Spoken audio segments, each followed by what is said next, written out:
Welcome back to the pod. Today we have our track and field star, Janae Heffernan. Thanks for joining us. Of course. Thanks for having me. Give us a little background. Well, growing up, how did you get into track and field?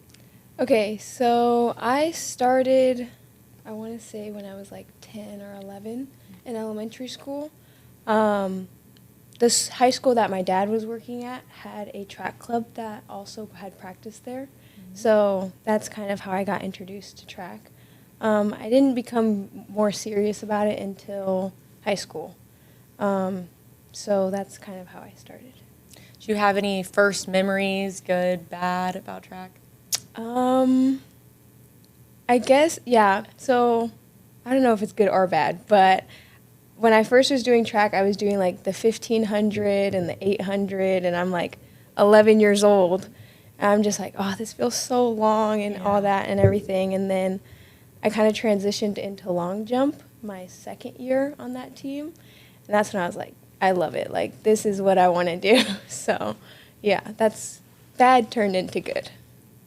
And Gary, you're her coach. I am one of her coaches. So during the recruitment process, what stood out about her to you? So that's actually a funny question because I didn't actually recruit Janae. One of our previous coaches, Audra, actually recruited Janae. And for whatever reason, long story short, I missed the email. We'll just say that. You missed the email? Yeah. Audra didn't, so Audra recruited her.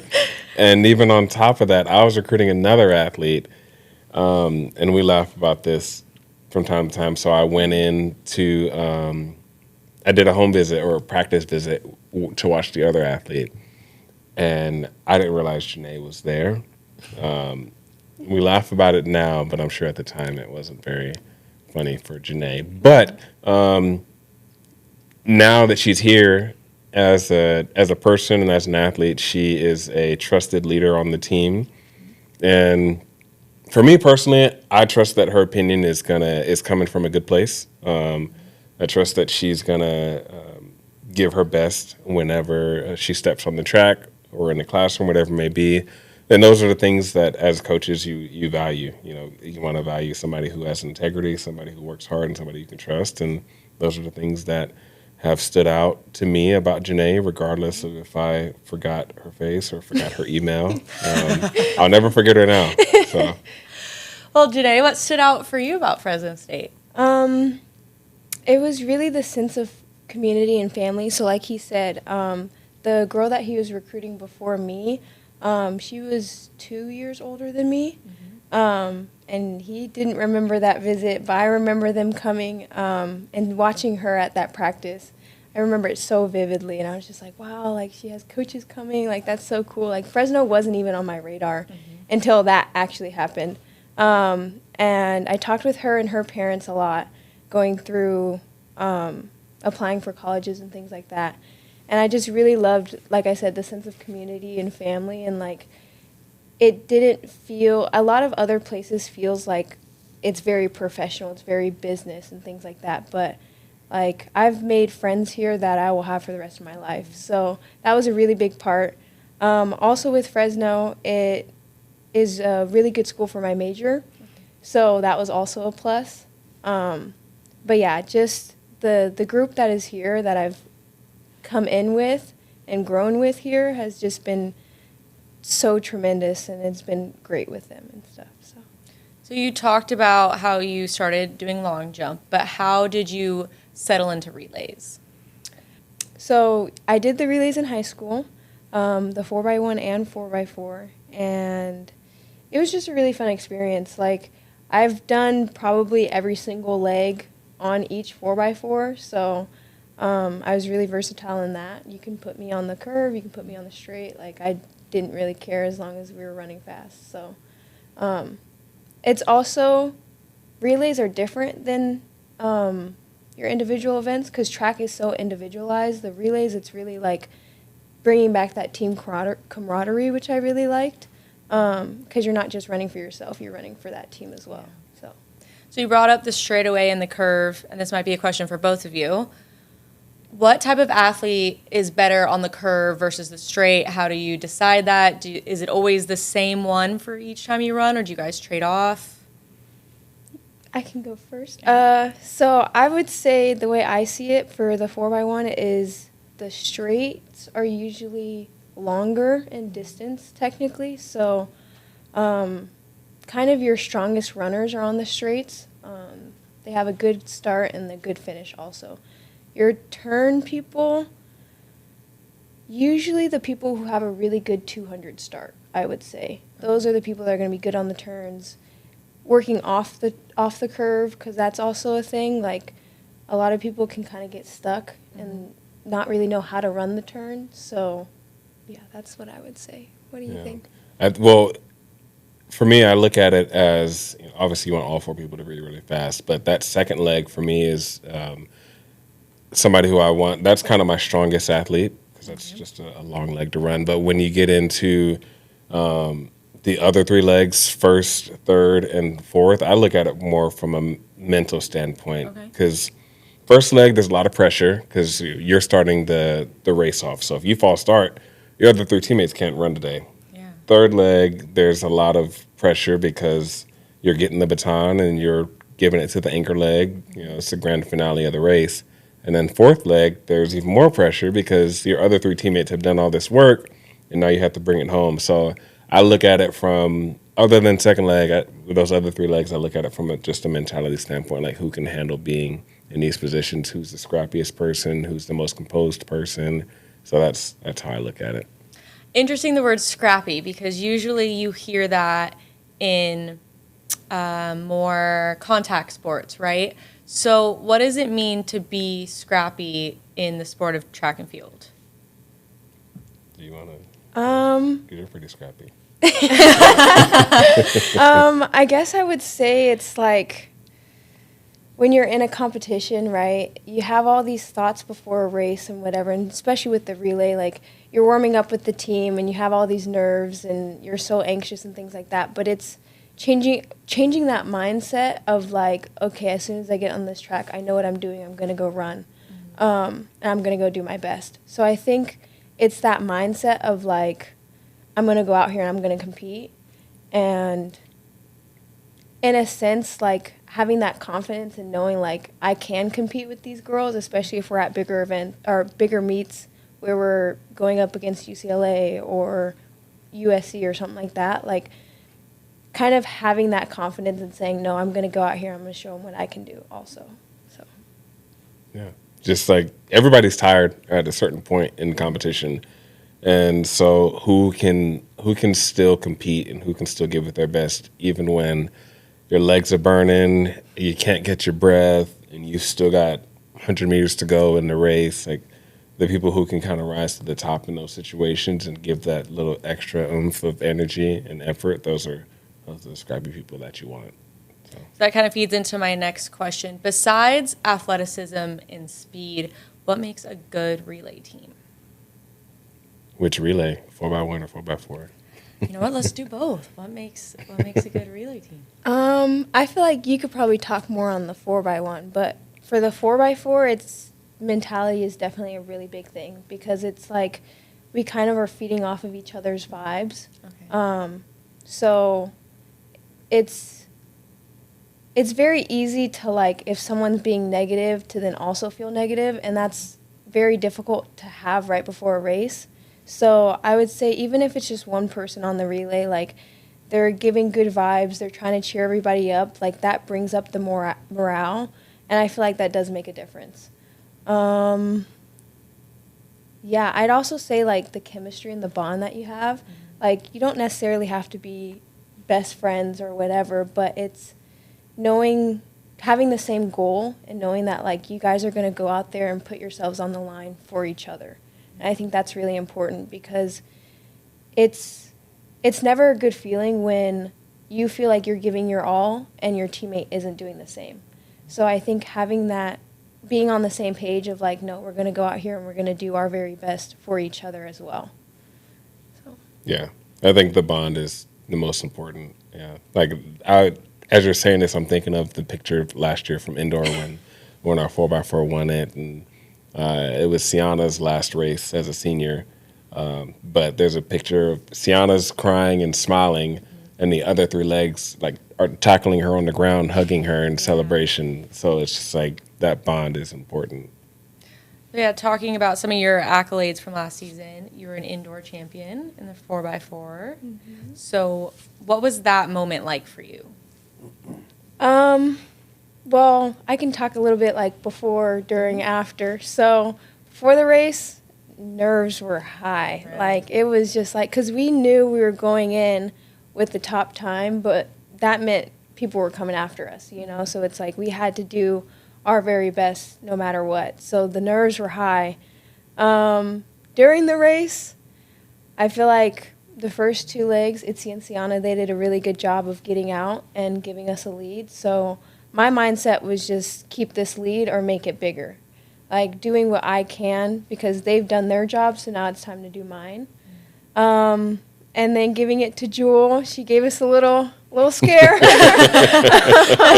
But at the end of the day, we all trusted her, and we knew she had done a lot that weekend, and she was running her race, which was so important. So, and then after, nothing but joy. Like, knowing that that was Sienna's last race with us, and even Jewel's last indoor, just having that group of people and being on the podium with them, it was so special. And, like, the support system, like, Gary's wife was there, and Sienna's mom and stuff, and that was just, like, seeing them also so proud of us and everything. Like, we've worked so hard and through everything, like, that was just top of the world moment for me.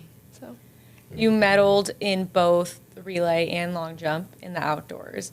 What's the switch of mentality from running in a relay to then going and doing long jump?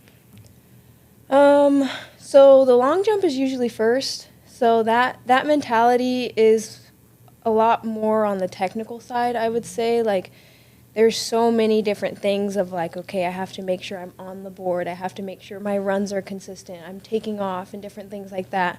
So I think the mentality I had is just always trying to focus on one thing at a time because it can become a lot. And then the difference between that and the relay is the relay, I'm just like, you just go out there and run. This is the last event. Whether you're, like you said, whether you're tired, hurting, whatever, like you're just going to go out there and just run. That's all you can do. So, yeah.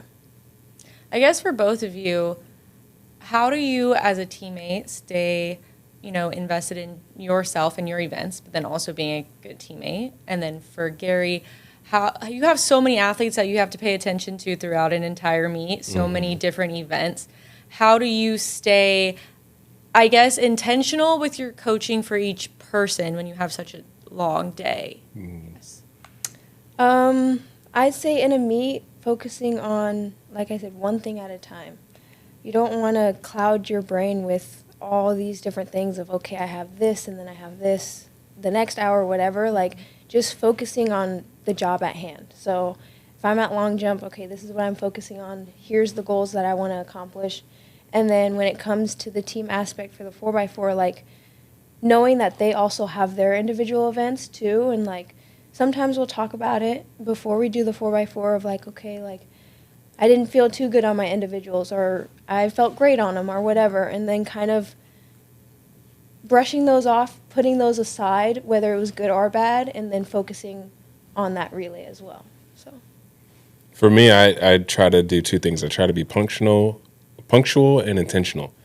And so what I mean by that is you always have to be somewhere at a certain time doing a certain thing when it comes to meet day, whether that's starting your warm-up, getting your spikes on, being on the starting line, whatever it is. So I try to make sure that all the athletes know the importance of being at those spots when they're supposed to be. And then in terms of interacting with each athlete, I try to be intentional, knowing that this is a very tense moment for them. There's a lot of thoughts going through their minds. So when I'm interacting with them, I try to be intentional about what I'm saying and what my body language is, whether it's positive or negative. And it's tougher to do when things aren't going your way. When somebody just ran a race that they're not happy about, it's a lot harder to be intentional in those moments, because as a coach, you always want them to be successful. And also, be honest, like as a coach, you want to be able to say like, yeah, my athlete is running really well right now. And when those things don't happen, you have to remind yourself like, this athlete didn't wake up this morning wanting to go out there and have a bad race. Nobody wants to be like, oh, you know what, today I feel like just running real slow. Like nobody does that. So being intentional about just comforting people when things don't go well, but then also celebrating accomplishments when those happen. Like you just have to take it one person at a time throughout the day, and then clear your schedule for Sunday so that you can just rest and recover so you can do it all over again on Monday. So, yeah. Before we jump into celebrating Black History Month, I want to ask you about your major. You're a civil engineering major, which is really impressive. So how did you get into that, and what are your career goals? So I kind of start with this story of like when I was in high school, I wanted to be an FBI agent. Then I kind of looked at what that entailed. It's a lot more desk work than people think. So I was like, okay, if I'm going to be sitting at a desk, I want to be doing something that I enjoy. So in high school, I accelerated in the math and the science and things like that. So, and then I have an uncle who is an engineer, and I talked with him like what he did and different things like that, and it really piqued my interest. Like I've always wanted to help people, and I feel like this is, I guess, an indirect way of helping people and making society better. So after I get my degree, I'm thinking of either doing a master's program, which you don't need for engineering because you have to take tests to be licensed. So that's just kind of a bonus. And then career-wise, I've been looking into something called Engineers Without Borders, which is basically engineers. It's a nonprofit organization, but they kind of work on different things to help third world countries. So whether it's getting them clean water or building a school for them or things like that, that's another way like I feel like I can help people more directly. So that's something I'm interested in for sure. Yeah, that's amazing. So when you think about the legacy of Black women in sports, how does that influence how you show up as an athlete, a teammate, and a student today? I would say, like, growing up and seeing them on the TV and things like that, like, knowing how hard they have to work, and especially as a Black woman, sometimes even harder than a lot of other people, I kind of take every day as a blessing of, like, I'm here doing the sport that I love because they did it first. And so using them as an example of kind of the way that I should act, which, like you said, like stepping up at practices and being that leader, and even when days are tough, kind of trying to, trying to be there for some of the younger athletes and things like that, and knowing that we're going to get through it. But so much inspiration comes from athletes like Serena Williams and Sydney McLaughlin and even Allison Felix, who they said she started too young, and then they said, oh, she's too slow because she's a mom. And it's like she proved everybody wrong. So knowing that I could potentially do the same thing is nice to know, I guess. Yeah. So we're in a time where conversations around race, equity, and history feel more charged than ever. It's pretty tense. So as a student athlete, how do you navigate those conversations with teammates? And what do you wish more people understood about your perspective? I would say because this year I'm one of the oldest on the team, so I think just making it clear that when you're talking with me, it's a safe space. And I don't want there to be any judgment whatsoever. If you're feeling some type of way about what's going on, I want to be able to give that environment of, like, you can come talk to me. So just kind of being open with that of, like, whatever you need. And then you said about my perspective. Mm-hmm. Yeah.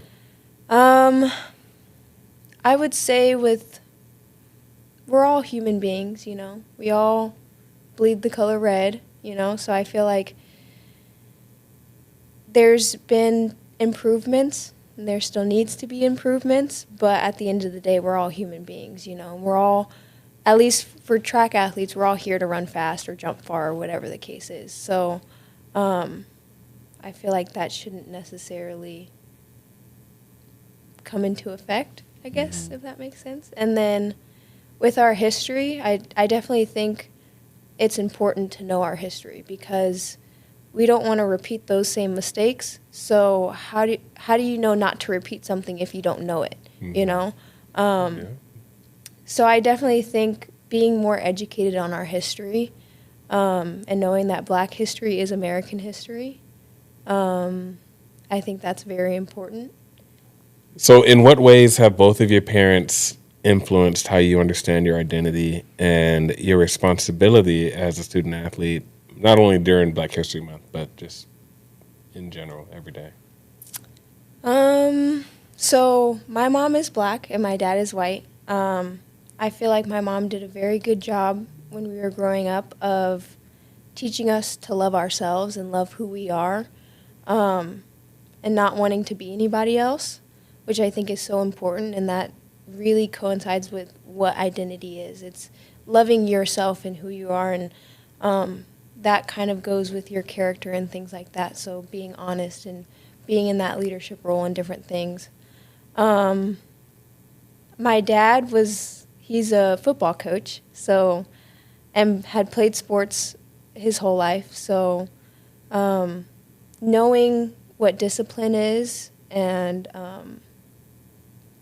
like determination and perseverance and things like that, I think I learned from him. And knowing that there's a balance, like growing up was a little difficult because it never really felt like I fit in with either group.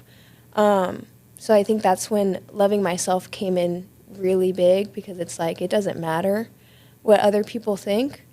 So I think they definitely both taught me things that kind of balanced out.